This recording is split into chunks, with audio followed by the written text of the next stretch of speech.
আজকে আমি তোমাদের সাথে শেয়ার করব আরআরবি এনটিপিসি এক্সাম প্রিপারেশনের স্টাডি ব্লকের ডে 4।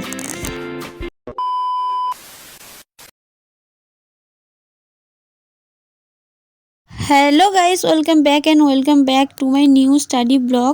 তোমরা তো প্রথমেই শুনলেই আমার হচ্ছে আরআরবি এনটিপিসি এক্সাম প্রিপারেশনের ডে 4 স্টাডি ব্লগ। তো তোমরা আমার আগে ভিডিওতে হয়তো দেখেছো বা শুনেছো, আমি হচ্ছে রেলওয়ে এক্সামের জন্য প্রিপারেশান নিচ্ছি। আর যেহেতু এটা প্রথমে এখন এনটিপিসি এক্সাম সামনে আছে, তো ওই জন্য ওইটার ওপরই বেশি করে জোর দিচ্ছি। আবার গ্রুপ ডির এক্সাম আবার নোটিফিকেশান বেরিয়ে গেছে। আমার গ্রুপ ডি আর এনটিপিসির মেন টার্গেট রেলওয়ের। তো আজকে কলেজ যাওয়া ছিল না, আজকে প্রথমে টিউশন পড়ানো ছিল, 7:30টার দিকে উঠে পড়েছিলাম। তো টিউশন পড়ে নিয়ে আর আগের দিন তোমরা তো দেখেছো আমি নাম্বার সিস্টেমে সব ম্যাথগুলো কমপ্লিট করেছিলাম। তো আজকে আমি এলসিএম আর এসিএফ করবো ভেবেছি। তো ওটা হচ্ছে 87টা মতো ম্যাথ আছে মনে হয়। আর আমারটা বইটা হচ্ছে অনেক পুরনো, সুবির দাসের বইটা, নিউ ভার্সন কেনা হয়নি। তো এই 87টার মতো ম্যাথ আছে, ওগুলোই সলভ করবো ভেবেছি। তো আর যেহেতু এলসিএম আর এইচসিএফ অঙ্কগুলো আমরা ছোটোবেলা থেকে করে আসছি, মানে এই অঙ্কগুলো খুবই একটু সোজা, বেশি সোজা হতে গেলে অন্যগুলোর থেকে। তো বেশি আমার মানে লাগে না, অনেকগুলো অঙ্কই আমি মানে না দেখেই সলভ করেছি বেশিরভাগটাই। আর যেহেতু এগুলো অনেকবার করে প্র্যাকটিস হয়ে আছে, তো কোনো প্রবলেম হয়নি। আর তারপর আমি এগুলো হয়ে যাওয়ার পর আগের দিনে যে নাম্বার সিস্টেমের ম্যাথগুলো করেছিলাম সেগুলো আবার দেখে নিচ্ছিলাম, রিভিশন করে নিচ্ছিলাম আর কি।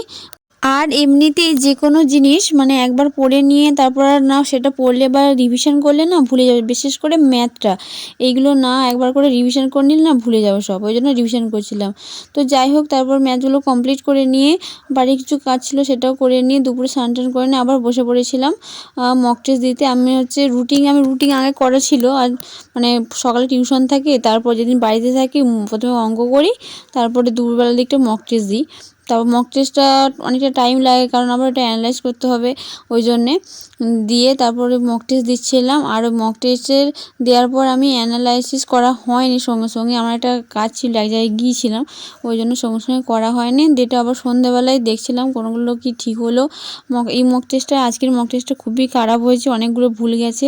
তো দেখছিলাম কোনোগুলো কি ভুল হয়েছে, কোথায় কি ঠিক হয়েছে সব দেখছিলাম। তারপর আমি 18 জানুয়ারি কারেন্ট অ্যাফেয়ার্স বাকি ছিল সেটা মুখস্থ করে নিচ্ছিলাম। আর আবার আরআরবির গ্রুপ ডি নোটিফিকেশান বেরিয়ে গেছে 2026-এর, সেটার জন্য আবার যেহেতু একই সিলেবাস পড়তে, ওইগুলো আলাদা করে পড়তে হবে না, ম্যাথ রিজনিং, শুধু জিকেটা মানে সায়েন্সটা একটু বেশি করে পড়তে হবে। তো কাল থেকে ভাবছি ক্লাস শুরু করে দেবো। আর এমনি জিকেগুলো আমি বেশি জোর দিচ্ছি না, জাস্ট মক টেস্ট দিচ্ছি, সেকশনাল মক টেস্ট। আজকে স্টাডি ব্লগটা এই পর্যন্তই। আমি তোমাদের ডেইলি স্টাডি ব্লগ শেয়ার করব। ভালো লাগলে অবশ্যই লাইক শেয়ার কমেন্ট করে দিও। দেখা হচ্ছে নেক্সট স্টাডি ব্লগে। বাই।